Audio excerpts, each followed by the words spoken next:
Maranatha, Tuhan Yesus segera datang. Saya Wanda Dumais dari BIC Sydney, Australia. Saudara yang dikasih Tuhan, saya ingin membaca firman Tuhan dalam Perjanjian Lama, kitab Yunus, pasal yang pertama, ayat 1 sampai dengan ayat yang keempat.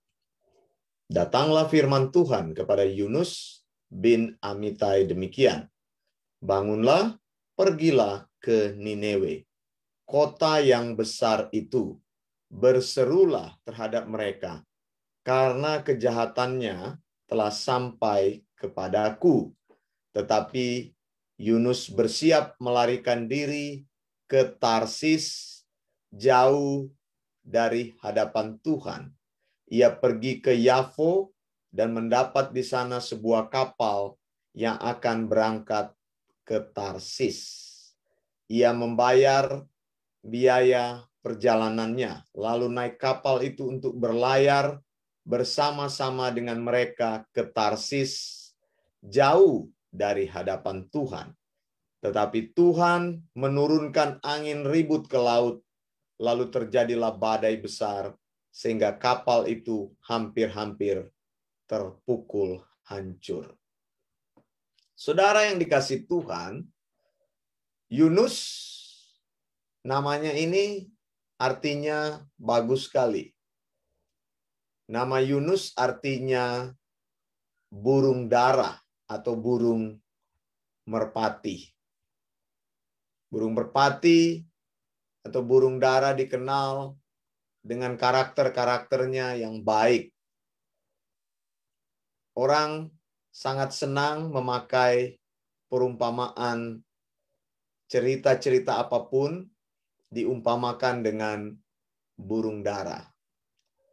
Tapi kalau saudara lihat, setelah kita membaca dari beberapa ayat di dalam kitab Yunus pasal 1 ini, sifat dan karakter Yunus bertolak belakang dengan arti namanya.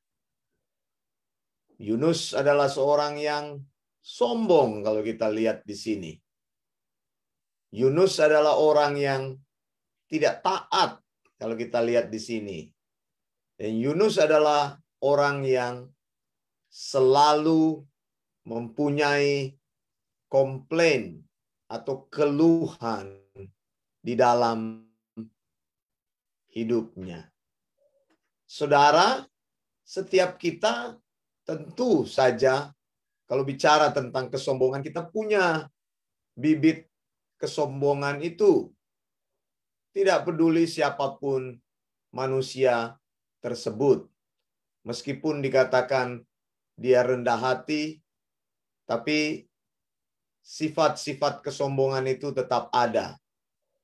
Dan ini adalah hal yang alami sebagai seorang manusia.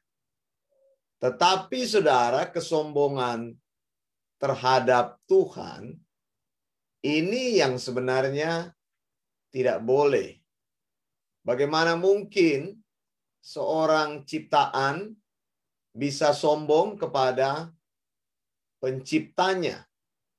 Kekuatan apapun yang dilakukan oleh manusia untuk melawan Tuhan dengan kesombongannya tidak akan pernah berakhir, malah akan menimbulkan berbagai konsekuensi tertentu. Alkitab katakan di sini, Yunus bersiap melarikan diri ke Tarsis, jauh dari hadapan Tuhan. Tuhan menyuruh dia pergi ke Nineve. Tetapi karena kesombongannya, dia tidak mau mendengarkan panggilan Tuhan itu, maka dia menyetop semua suara Tuhan di dalam hidupnya. Dia ingin menggunakan setiap kesempatan yang ada untuk dirinya sendiri. Yunus disuruh oleh Tuhan untuk melayani Tuhan, tapi dia memilih untuk berlibur. Alkitab katakan dia mengatur segala sesuatu, dia membayar tiket perjalanannya, lalu dia ingin pindah ke satu tempat untuk menikmati hidupnya. Saudara, dosa kesombongan itu adalah dosa yang tidak mau mendengarkan kata-kata Tuhan. Dosa kesombongan itu adalah dosa yang tidak peduli kepada sound doktrinnya Tuhan. Dan dosa ini berbahaya, saudara. Mengapa? Karena kita pelajari dalam kisah Yunus ini. Dia berpikir bahwa dia akan enjoying his life. Dan kalau melihat, memang dia bisa menikmati hidupnya. Dia membayar kapal, lalu menikmati pelayaran dalam perjalanan tersebut. Dari Yafo ke Tarsis. Dan Yunus berpikir, kan hidup saya, siapa yang bisa mengatur hidup saya? Tapi saudara, ada momen di mana Allah bisa menggoncangkan hidup seseorang. Alkitab katakan bahwa Tuhan menurunkan angin ribut ke laut, sehingga terjadi badai besar, sehingga kapal tersebut terpukul hampir-hampir hancur. Bahasa yang dipakai hampir hancur. Ada badai yang bergejolak besar sekali. Kalau seseorang tetap menunjukkan kesombongannya terhadap Tuhan, ketika Tuhan bicara sound doktrinnya, maka gelombang-gelombang berikutnya adalah gelombang-gelombang pukulan dari Tuhan. Dan pukulan dari Tuhan ini tidak akan berhenti sampai orang tersebut memperhatikan firman Tuhan. Saudara yang dikasih Tuhan, Tuhan panggil dia, Tuhan panggil Yunus untuk menyampaikan sound doktrinnya. Ini bicara kepada orang-orang yang sudah percaya. Berapa lama engkau masih mempermainkan hidup berimanmu? Hidup beriman itu adalah sepenuhnya mempercayakan hidupmu kepada Dia Sang Pencipta. Mempercayai pengajaran-pengajaran firman-Nya yang benar dan menghidupkan atau menghidupi firman-firman tersebut di dalam hidup kita. Apabila seseorang memilih untuk percaya kepada Tuhan, maka sepenuhnya dia harus hidup dengan iman kepercayaannya itu. Jadi engkau tidak bisa sekedar hidup sebagai orang Kristen dan menunjukkan dirimu kepada dunia ini bahwa engkau orang Kristen. Engkau harus menunjukkan dirimu sebagai orang percaya kepada Tuhan. Jadi bukan menunjukkan diri kepada dunia bahwa engkau orang percaya, tetapi menunjukkan dirimu kepada Tuhan bahwa engkau orang yang percaya. Mastermu itu adalah Tuhan, pencipta langit dan bumi yang harus engkau layani. Dan apabila Tuhan sudah memanggil, tidak ada kata untuk berbalik dari panggilan tersebut. Maka ketika orang datang kepada Tuhan, kesombonganmu akan ditaklukkan di bawah kaki Tuhan. Sound doctrine itu akan menguasai hidup seseorang dan membuat dia semakin lama hidupnya semakin cocok dan harmonis dengan sound doctrine, ajaran yang sehat. Kalau pakai kata istilah Alkitab di sini, Yunus bersiap untuk melarikan diri ke Tarsis, jauh dari hadapan Tuhan. Saya ulangi konsep ini. Tidak ada satu tempat pun yang aman di dunia ini untuk engkau bersembunyi dari Tuhan.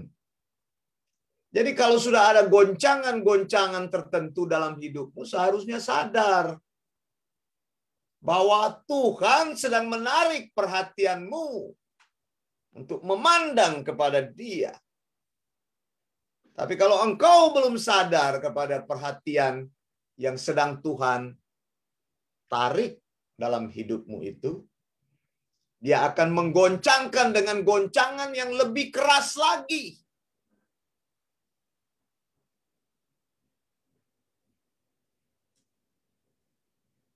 Kapal ini berlayar, kemudian dipukul dengan angin ribut, dan angin ribut itu asalnya dari Tuhan.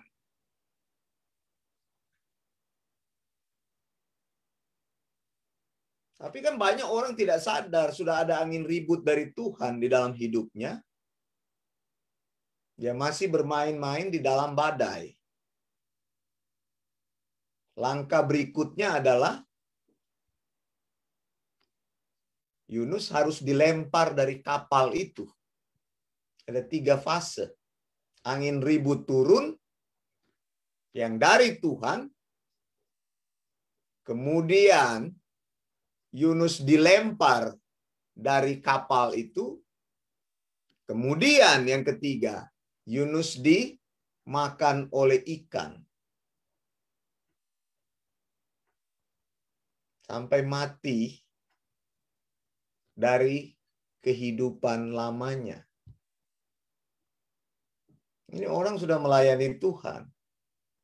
Sudah bicara tentang firman Tuhan. Sudah bicara tentang sound doctrine. Dia adalah nabi Tuhan. Nabi Tuhan itu memberitakan wahyu Tuhan. Memberitakan sound doctrine. Hidup di jalan yang benar yang Tuhan inginkan. Jadi tahap-tahap perhatian Tuhan itu semakin lama, gelombangnya itu semakin besar. Tahap yang pertama adalah didatangkan angin ribut. Didatangkan badai besar dalam hidupmu. Kalau ada peristiwa-peristiwa begitu, harusnya sadar. Mulai melihat hidupmu sebagai anugerah yang Tuhan titipkan. Jangan terus-terus berjalan cuek. Jangan terus berjalan untuk menghidupi dirimu sendiri. Kalau engkau masih tidak sadar, akan ada langkah kedua, yaitu dilemparkan dari kapal tersebut. Dilemparkan ke dalam lautan yang luas, yang gelap dan pekat. Dan di situ memang segala indera rohanimu atau segala indera jasmanimu tidak berfungsi lagi. Padahal perintah Tuhan sederhana, bangun. Wake up. Apakah susah dengan kata-kata itu, wake up? Hey you, waking up. Sudah berapa lama engkau tertidur? Cari Tuhan supaya engkau hidup. Begitu kan? Amos bilang seperti itu. Habis waking up, Tuhan bilang pergi. Waking up ini, bangun ini menyatakan persiapan-persiapan.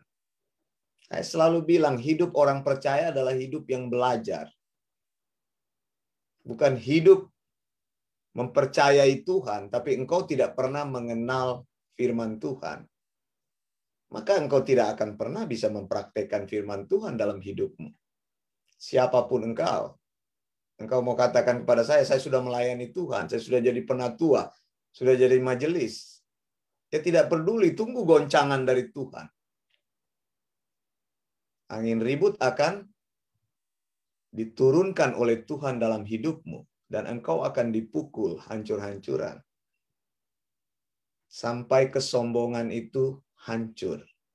Kita boleh sombong terhadap manusia, tetapi kita tidak bisa sombong terhadap Tuhan. Amin, saudara. Jadi Allah memiliki kasih karunia kalau Dia katakan bangun. Kalau firman-Nya disampaikan kepadamu, maka itu adalah kasih karunia Tuhan untuk membangunkan engkau. Bangun, jangan hidup untuk diri sendiri. Masih banyak orang yang membutuhkan kasih karunia Tuhan. Tuhan bilang pergi ke Niniwe. Sebenarnya Niniwe ini adalah bangsa yang jahat sekali. Mereka tidak layak menerima kasih karunia, tapi Allah itu penuh kasih. Kasih Allah itu melampaui segala pikiran manusia. Dan kasih Allah itu memberi kesempatan. Setiap orang yang belum pernah mendengar sound doctrine, mereka perlu mendengar sound doctrine. Bangun! Bangun! Bangun!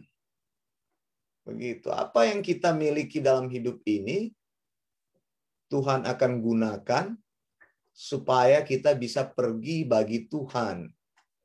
Yang pertama-tama harus bangun dulu. Yang pertama-tama harus bersiap dulu. Tanpa belajar sound doctrine, engkau tidak akan pernah bisa menjadi orang yang sound doctrine. Ajaran yang benar akan membuat praktek imanmu menjadi benar. Jangan dibalik. Engkau tidak bisa mempraktekkan hidup yang benar, engkau tidak bisa mengenal Tuhan dengan benar, engkau tidak bisa hidup dari iman kepada iman tanpa menerima pengajaran yang sehat. Jadi bangun. Pengajaran-pengajaran yang sesat yang kau terima selama ini, tinggalkan. Pengajaran-pengajaran yang salah selama ini kau terima, tinggalkan. Waktunya untuk berdiri teguh di atas kebenaran dan hidup dari iman menuju kepada iman. Beriman kepada semua perkataan firman Tuhan dan hidup dalam perkataan firman Tuhan. Jadi bukan euforia rohani. Saya tidak setuju dengan euforia rohani.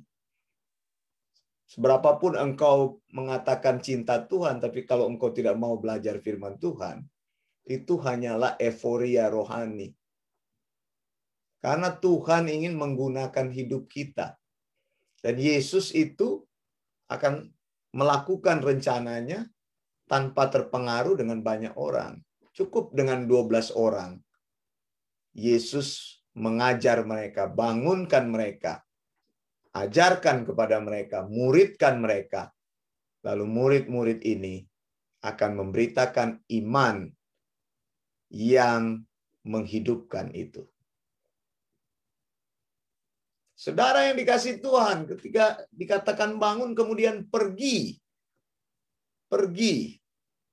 Pergi. Ini maunya Tuhan seperti ini. Jadi kita tidak bisa diam saja, saudara. Kita tidak bisa melalaikan panggilan Tuhan dalam hidup kita. Kita tidak bisa hidup dengan diri sendiri. Oh, sudah aman.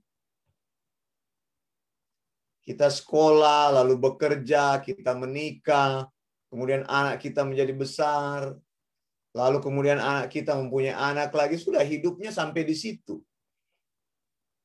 Dan melayani Tuhan itu bukan karena engkau dipilih. Sesudah stop dalam pilihan itu, engkau berhenti melayani Tuhan. Itu bukan panggilan Tuhan. Panggilan Tuhan itu bersifat tetap dalam hidupmu, dan engkau jalani dari engkau hidup sampai engkau menyelesaikan pertandingan hidup ini. Dan panggilan itu masih tetap sama, bangun, pergi, dan berseru. Bangun, pergi, dan beritakan sound doctrine itu. Jadi panggilan Tuhan dalam hidup kita adalah kita meneruskan firman yang ajaib dan dahsyat itu kepada siapapun. Sound doctrine, ajaran yang sehat. Karena sudah mengerikan ajaran-ajaran yang ada saat ini. Ajaran-ajaran yang sangat kacau, mengajarkan bagaimana manusia mencintai hidup. Itu disampaikan dari mimbar gereja, disampaikan oleh hamba-hamba Tuhan. Supaya orang itu cinta hidup, supaya orang itu merasa nyaman, supaya orang itu merasa senang dengan kehidupannya. Prinsip-prinsip dunia dibawa masuk ke dalam gereja. Prinsip-prinsip motivasi dibawa masuk ke dalam gereja. Sehingga orang Kristen menjadi orang Kristen yang pemalas dan lalai.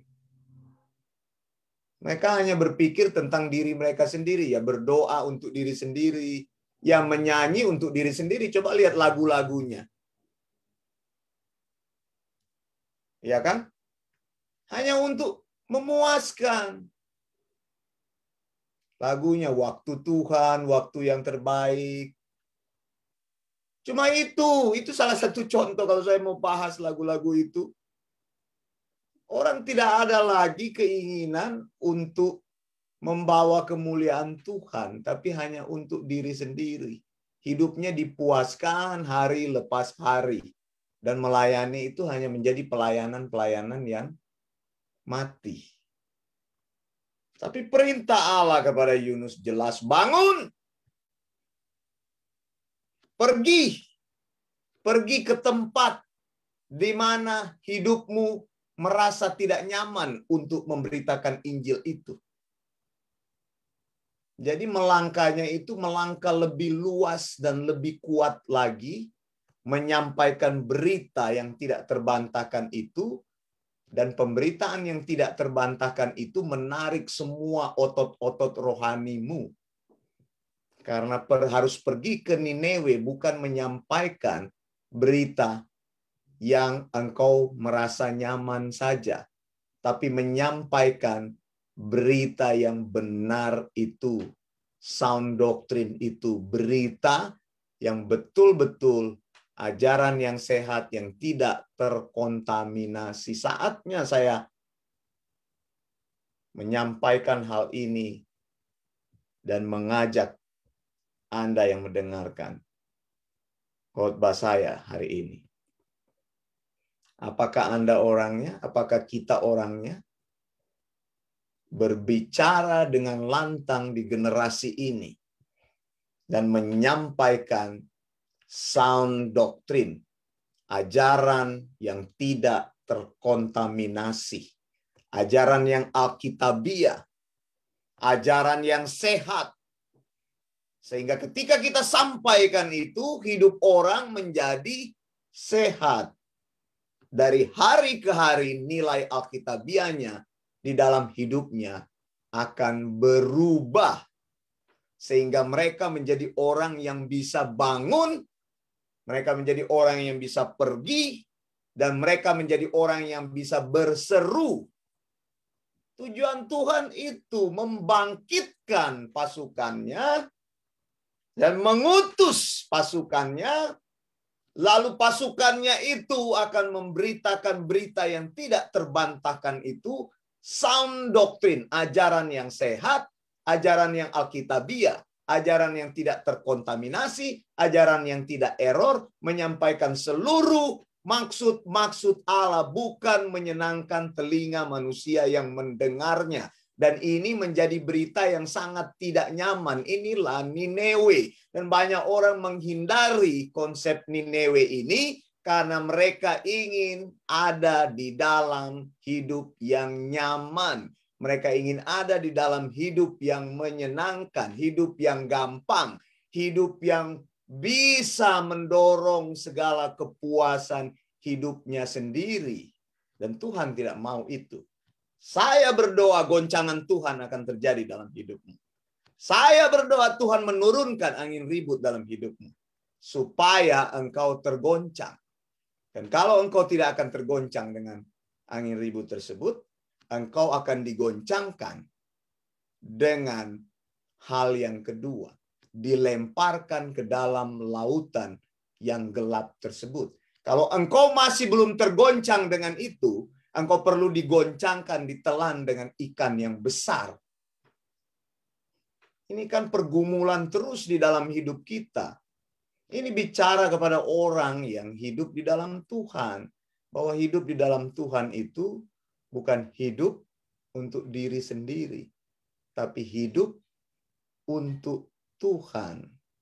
Anugerah Tuhan banyak tersedia kepada kita. Mengapa kita tidak berani melangkah keluar dari ketidaknyamanan itu? Karena kita takut tertolak. Kita tidak berani bicara Injil yang benar. Karena kita ingin selalu bicara hal yang kompromi. Kita tidak berani bicara hal yang berbeda karena kita ingin menjadi sama. Tidak bisa, saudara. Tidak bisa. Allah yang kita sembah itu adalah Allah yang berbeda. Bukan Allah yang sama. Orang-orang berpikir ya sama saja, ini sama saja. Tidak.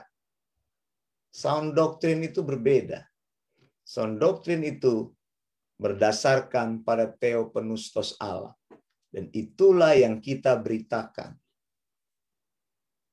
Bangun, pergi, dan berseru. Mengapa? Karena ini adalah perintah Tuhan. Ya saudara, mari kita melihat apa yang Tuhan taruh di dalam kehidupan kita. Tuhan mau kita menjadi orang-orang yang bersemangat bagi Tuhan. Tuhan mau kita menjadi orang-orang yang bergairah bagi Tuhan. Tuhan mau kita menjadi orang-orang yang alkitabiah dan orang-orang yang mau fight untuk kerajaan Allah. Bukan orang-orang yang berhenti mengasihani diri sendiri, mencintai diri sendiri, berhenti ketika kita menerima kasih karunia dan memikirkan menerima kasih karunia itu hanya untuk diri kita sendiri sehingga kita membanggakan kehidupan jasmani kita. Tuhan mau engkau berada di tempat di mana panggilan Tuhan terjadi dalam hidupmu. Saya Wanda Dumais dari BIC Sydney, Australia. Maranatha, Tuhan Yesus segera datang. Blessings.